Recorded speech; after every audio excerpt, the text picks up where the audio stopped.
Archimedes, a name nearly as notorious as his many inventions. From his active imagination was birthed many of the greatest inventions of his time. He was a true Renaissance man, developing mathematical equations, incredible engineering feats, astronomical alignments far ahead of his days, and scientific theories that are still widely regarded as fact to the present time. Recently, he has been featured in what I hope is the final Indiana Jones movie, The Dial of Destiny. While I doubt he invented time travel, I wouldn't put it past him.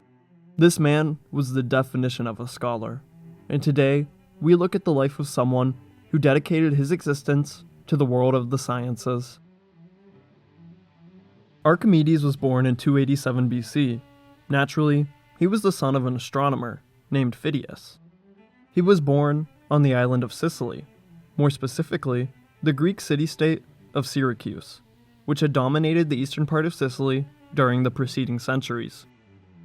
Here to talk more about the rich history of Syracuse, we go to my collab partner, Ghost Countries.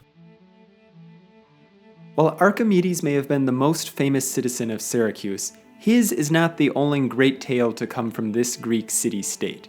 Syracuse found its origins as a Greek colony, its settlers being from the city-state of Corinth in the 8th century BC. Soon enough, this Greek colony prospered to the point where it started its own colonies around the island of Sicily. Many of Syracuse's leaders, who were called tyrants, were famous for their military prowess. A few of the most notable of these being Yelon, Hiero, Dionysus, and Agathocles. Along with these tyrants, Syracuse played host to a grand total of 5 democracies. And if you would like to learn more about Syracuse's history, consider checking out our video done in collaboration with Stoic History. We also cover other countries that no longer exist, those with disputed status, and those that might exist in the future over on our channel, Ghost Countries.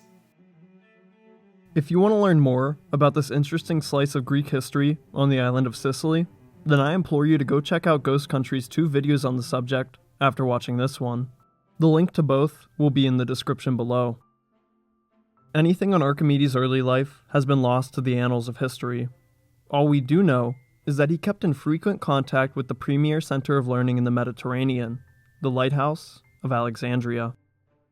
Archimedes wrote to at least 2 other fellow scholars in Alexandria, including the chief librarian himself, Eratosthenes of Cyrene.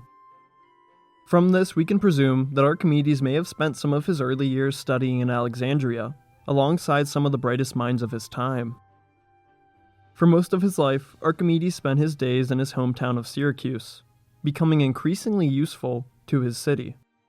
One particular case would see the tyrant of Syracuse, Hiero II, ask Archimedes to find the purity of a golden crown.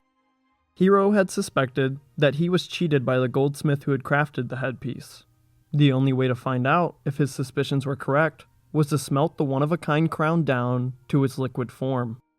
Hoping to circumvent this, Hiero called upon Archimedes to work his scientific magic. Archimedes experimented for a time on how to figure out the density of the crown, to no avail. One day, while climbing into his bath, Archimedes noticed that when he got in, an equal amount of water compared to his own volume raised the bath. Archimedes had found it.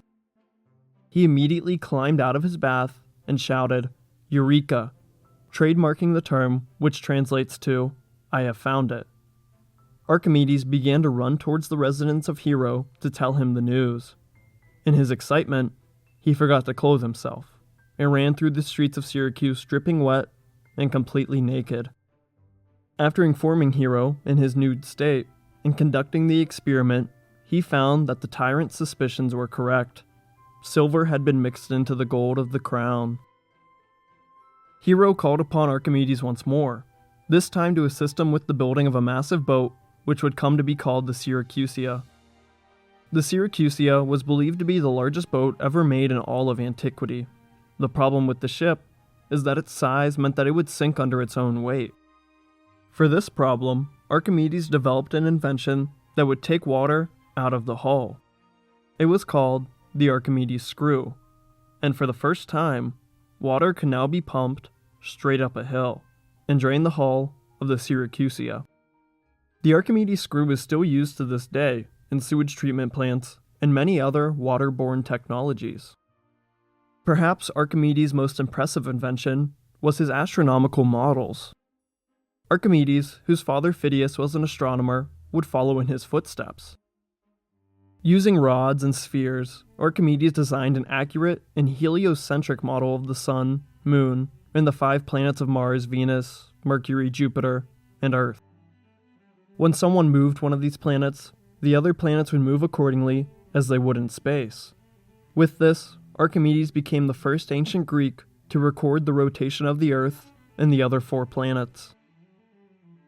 After Hannibal defeated the Roman Republic at his masterpiece Battle of Cannae, the city-state of Syracuse decided to join the Carthaginian side of the Second Punic War.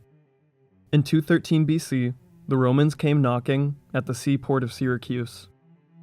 The people of Syracuse called upon their local genius for assistance once again. He set forth in inventing some of the ancient world's greatest feats of military engineering. When the Romans arrived, their boats started to get pummeled by the stones of the city's catapults. This was normal for a siege, but what was not normal was their utter pinpoint accuracy.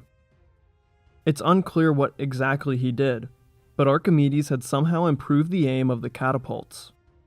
When the Roman ships, still being destroyed to splinters, neared closer to the walls, they suddenly raised into the air. Archimedes had developed a crane, made complete by a hand, that could grip Roman boats, pick them up out of the water, and drop the boats back down just so they could be destroyed on impact. Not only were the Roman boats becoming airborne, but they were also becoming as bright and as hot as the sun itself. Archimedes had learned how to harness the power of Helios and direct its wrath on Rome. By using a set of mirrors on the city wall, he somehow directed the rays of sunlight into something that can only be described as a heat ray. Just as a child might burn ants under the light of a magnifying glass, so too did Archimedes roast the Roman armies under the sun. This invention is highly debated on its authenticity, but I see no reason why this genius couldn't have developed such a device. Despite all of Archimedes' inventions, the Romans eventually took the city of Syracuse. The general in charge, Marcus Claudius Marcellus, ordered that Archimedes be captured alive, so the Romans could use his fertile brain for their own ambitions. The now 75-year-old Archimedes was still researching, while Rome plundered and occupied Syracuse. Drawing and observing circles he had made in the sand of his room. A Roman soldier opened the door to Archimedes' study. The soldier approached the old man. Archimedes, without looking up at the Roman, simply said, "Do not disturb my circles." The soldier then grabbed Archimedes and stabbed him with his blade, leaving the ancient world's greatest mind to die among his beloved circles. Archimedes was simply a genius well beyond his years. He developed inventions that we still use over 2,300 years later. His contributions to the sciences are near unparalleled by anyone before or after him. Without a doubt, I can say that he was Antiquity's greatest inventor. I want to give a huge shout out to my collaboration partner, Ghost Countries.